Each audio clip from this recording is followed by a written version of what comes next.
The philosopher René Descartes tried to explain life in terms of reason. But life isn't always logical. And when logic failed him, he took to his bed to ponder the imponderable. I was, therefore I'll be honored. I am, therefore I was. Nah, he's putting the cart before the horse. I make it depend. A pen, therefore I laugh. I think I was before. No! So no use again, dig again.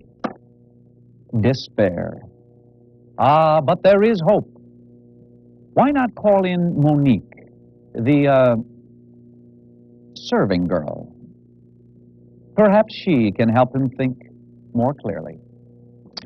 You see, first, I'm having trouble gracefully phrasing the divine link between body and soul. Also, this morning when I awoke, I find gray hairs have defiled my temple. You know, my health diet is not working anymore. It will not keep death from ravaging this moribund stiff. I can't. Descartes! Get a hold of yourself. Listen to me. As you have said time after time, the soul is immortal. Did I say that? Oui. Brilliant. Therefore, why do you worry about age? The body is only a temporary box. And as for the link between the body and the soul, well, you simp, that's simple. I think, so I am. I think, therefore, I am. Oui. That's it! What? That's it! I think, therefore, I am. Monique, I was just thinking along these lines before you came in. My darling, I think, therefore, I am. Life. It really never changes, does it? Descartes was a great philosopher. And I think, therefore I am, is the very essence of the human mind. Think about what it truly means. I think, therefore I am. Because you think, you comprehend that you exist. You have the ability to reflect, and you realize that this image is actually a reflection of your physical self. To comprehend self takes immense intelligence. And as Descartes perceived, self-awareness is an intimate part of reason. Self-awareness is only a small part of intellect. There's all the rest of conscious reason and thought. Cognition, psychologists call it. And cognition is an ability that not even humans are born with. At birth, we have only simple intelligence, and a young child does not recognize its own image. To him, a mirror is just a shiny toy to be mouthed more enjoyably than viewed. He will have to wait several years while his brain develops and his mind expands before he will look knowingly at himself. He will have to wait perhaps 10 years beyond that before appreciating the wonder of being human. Cognitive development is crucial to the human condition. But we're only beginning to appreciate the true nature of the thought process. And this is the man, Jean Piaget, a contemporary Swiss psychologist who pioneered the study of cognitive development. Piaget feels that the rational faculties depend on what he calls a theory of knowledge. The mind needs an explanation of how the world and life operate. The theory of knowledge is like a model. You build it to imitate the real thing.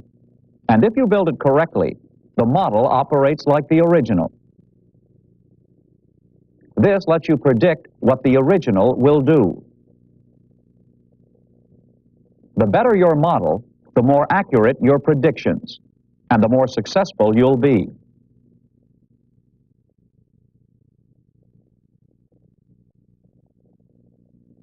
A chemist, for example, who creates an accurate model of the DNA molecule will be able to tell how the actual molecule will react with others. This ability to reason back and forth from reality to theory is the pinnacle of mental evolution.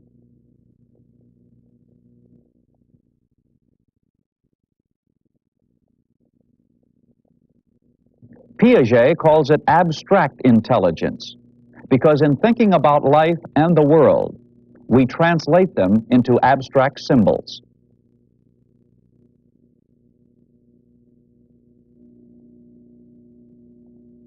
Abstract thought is the sole province of human beings.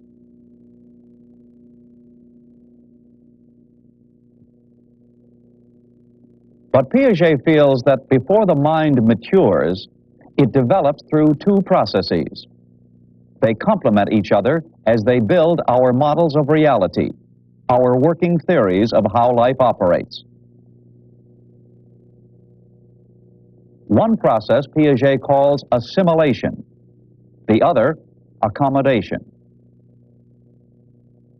In assimilating, the brain compares a new bit of information with a model it already constructed to explain such things.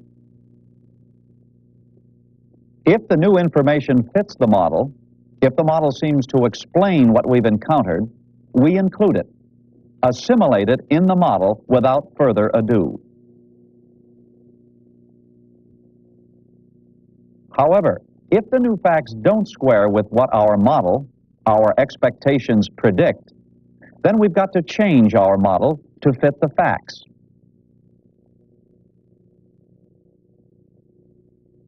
We've got to accommodate. And accommodating isn't always easy, though eventually you figure out a way that works. But we begin with those strange first impressions of life, seen like this through a newborn's eye. Piaget feels that we pass from here through 4 distinct stages on our mental development from infancy to adulthood.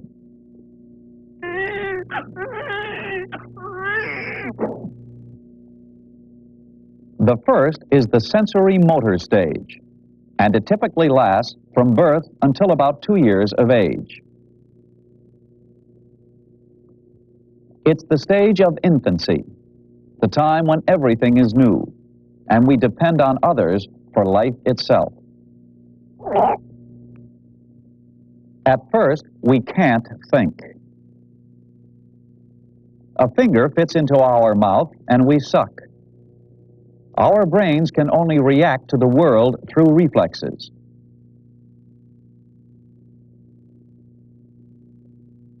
A hand lays us on our bellies and we try to crawl.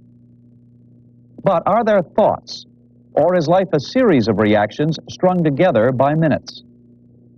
Sometime during an infant's first year, a mind begins to function. We smile at Dada, for instance. That's discriminating between the familiar and unfamiliar. But we stare at things unfamiliar, like psychologists.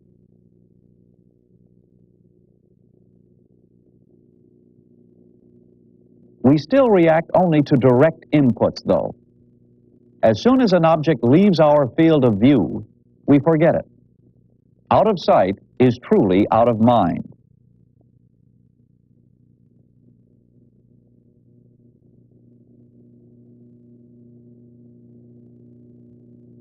Between about 8 and 12 months, our expanding minds begin to exert themselves in earnest. We begin to reach for things. We form intentions. And in reaching, we not only begin striving for goals, we also practice the basics of coordination.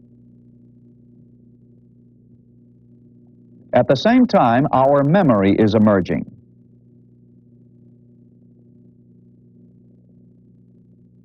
By 8 to 12 months, we can keep a desirable object in mind when someone hides it from us. We'll move mounds to find it.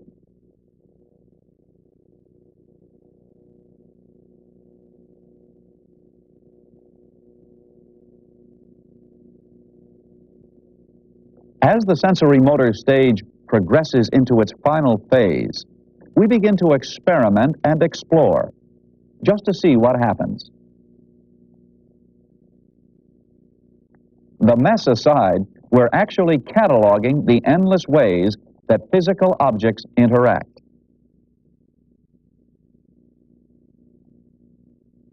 And as we finish infancy, we begin to recognize our sensory inputs as patterns. The person we call mother is a different pattern of smells, sights, and sounds than other women. But now that we're able to distinguish objects and to keep them in mind, we pass to the second of Piaget's 4 developmental categories, the pre-operational stage.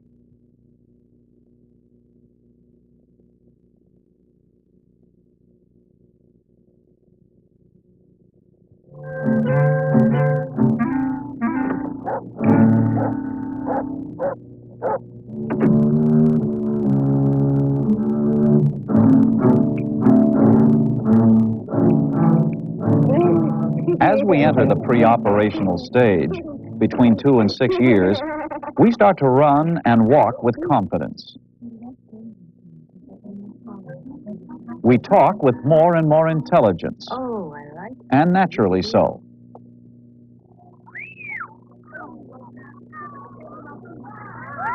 Our minds have reached the level of symbolic thought, and symbolic thought is necessary for developing language. We can now substitute sounds and symbols for things.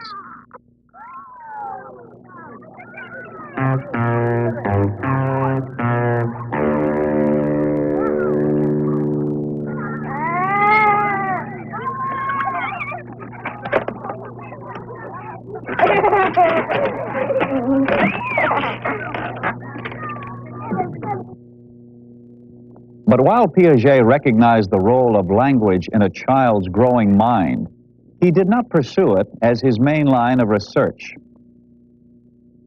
Other work, however, has added some remarkable insights to the relationship of language to mentality.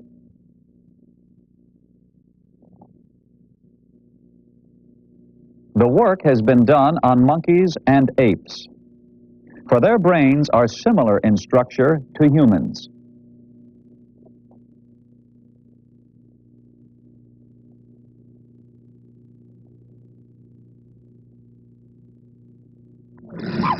In some of the most stimulating research to date, there is some evidence that chimps and the other great apes can learn language. They can't speak. Their mouths don't allow it. But they can grasp the meanings of simple words. Lana, a chimpanzee, is among the most educated of these apes. Here she constructs sentences in a computerized language called Yerkish. Please, machine, make window open.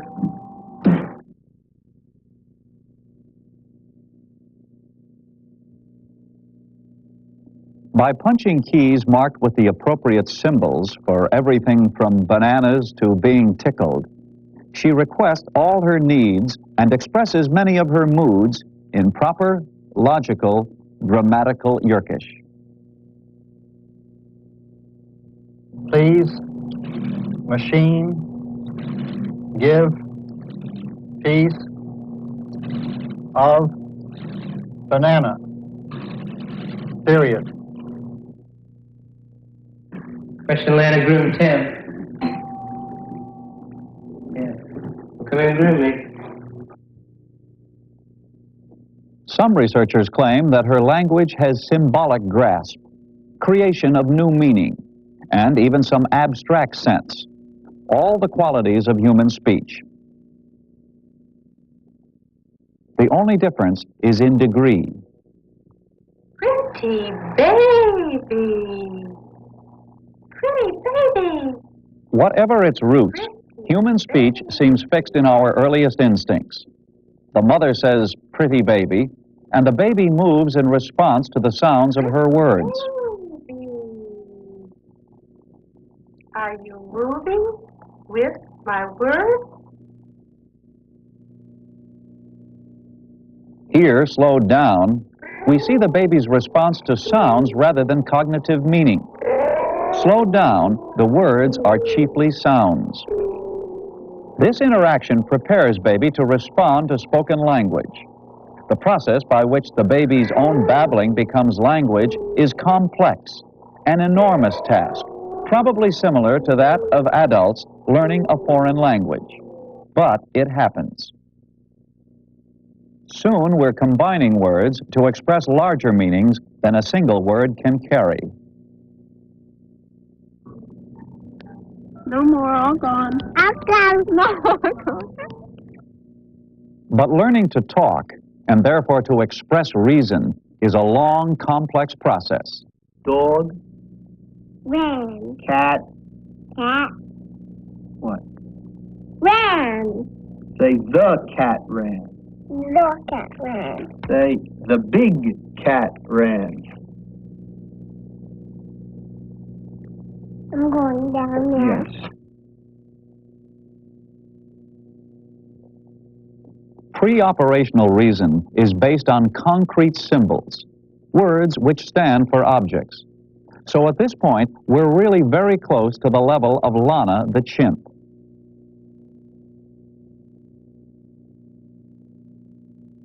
And if we're asked a question which requires an answer in abstract terms, we sound so illogical, it sort of makes a monkey out of us. Why do you think there are more red ones than wooden ones? Because they're prettier? We have two pre-operational traits that seem to work against logic. One is egocentricity. At this age, the sun seems to literally revolve around us. Surroundings exist for entertainment, of course. Nice if it were true, but egocentricity does interfere with an objective understanding of how things interact. In the pre-operational stage, another trait which impedes logical thought is a tendency to center our attention on only one factor at a time. This shows up in solving problems like the amount of water in different containers. Even though she watches the water poured from a short, squat container into a tall, thin one, the young girl still thinks the taller glass holds more. In Piagetian terms, she can't conserve volume because she's able to consider only one factor at one time. In this case, height. What? Tell me. That one has one. That one. But as they grow older, children's abilities expand. You come here.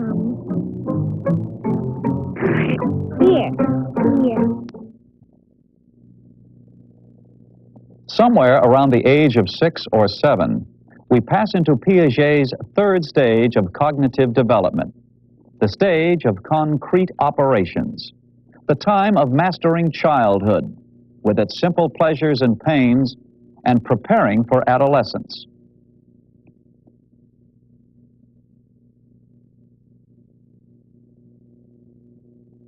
As we pass from pre-operational to concrete operations, we begin to outgrow our total egocentricity. We escape ourselves, and our minds fly toward reality. We begin seeing the world as a system which orbits the sun, and not our tiny selves. This allows us, for the first time, to cooperate with our peers.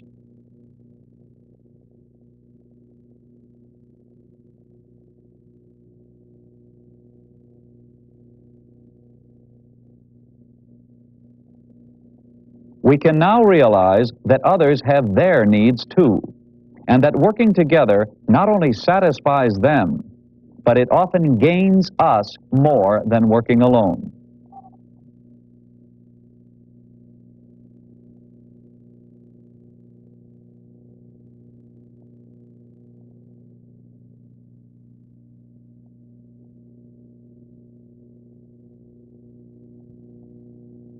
We can quickly classify objects by qualities they have in common.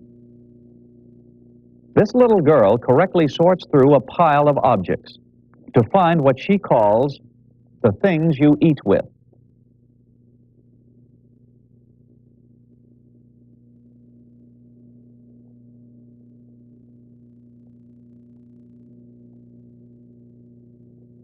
But most significantly, we can now solve the problems of conservation that we failed as pre-operational children. We understand that pouring a liquid from one container to another does not change the volume. Do we have the same amount?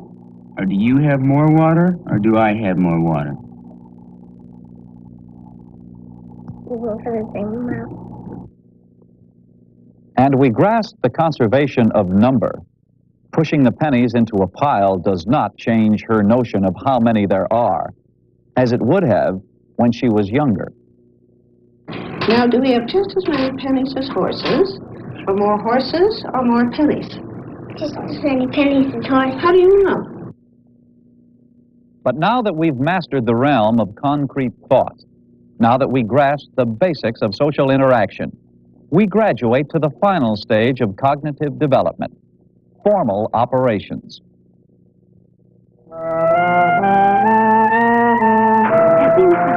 Find yourself. You'll have the thrill of your life cycle. You can be a dreamer. You can be a leader. You can be anything.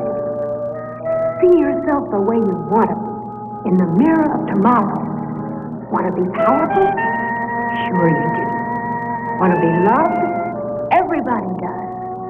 The roles of passion, the roles of power, play them all. According to Piaget, the stage of formal operations begins around 12 years and lasts to the end of life. It's the age of adult reason, of adult pleasures and pains. And the more we can understand of it, the wiser our path in life. To Piaget, formal reason is the ability to think in terms of pure abstraction. Morality, brotherhood, greed, all qualities we extract from experience, from many, many observations. As our powers grow, we begin to solve and enjoy verbal problems. Now I'd like to ask you a different kind of question. Suppose all the animals in the world were to die. Yes. Would there be any birds left? No. Why not? They're animals, too.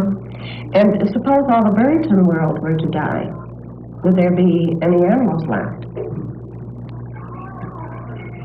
No, yes, there would be animals, yes. How do you know? Well, not all animals are birds. Okay. Most important, we learn to hypothesize.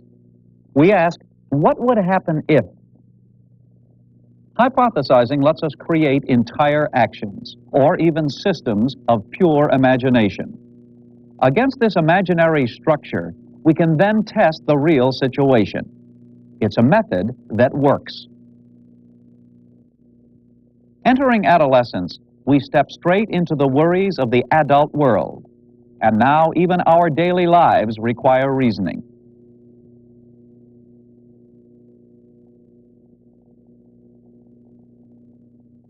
Morals and ethics. What demands more abstract logic than problems of right and wrong?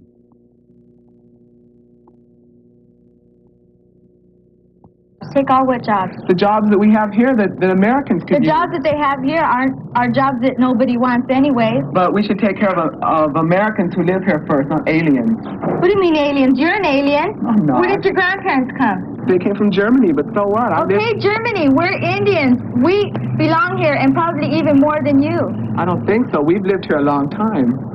You've got Mexico anyway. That's your guys' country. Yeah, well, what about the Statue of Liberty? Give us your tired and humble masses. It's huddle masses, Barb. Huddle masses. Of course, impressive as Piaget's work is, critics have attacked it at several points. The most important criticism has to do with his research methods. For although his observations seem impeccable, Piaget studied only a small number of children, If the children he watched were not typical of children in general, his conclusions would then be biased toward Western-educated children. This could lead to a number of errors. For instance, the fact that Piaget considered only the children of white, educated Europeans may lead to a bias of this sort. His conclusions may not apply to children everywhere. Nor do the 4 stages of intellectual growth seem so strictly defined in real life as Piaget would have us believe. We must keep in mind that Piaget was trained as a biologist, taught to classify, to look for the patterns of life.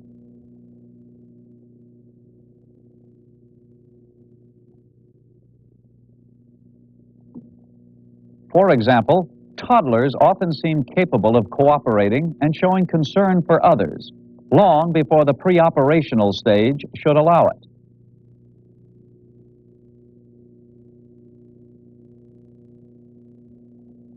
Sometimes children seem to skip stages in their cognitive development. Legend has it that Einstein remained silent until the age of 5, when he suddenly started talking in complete sentences.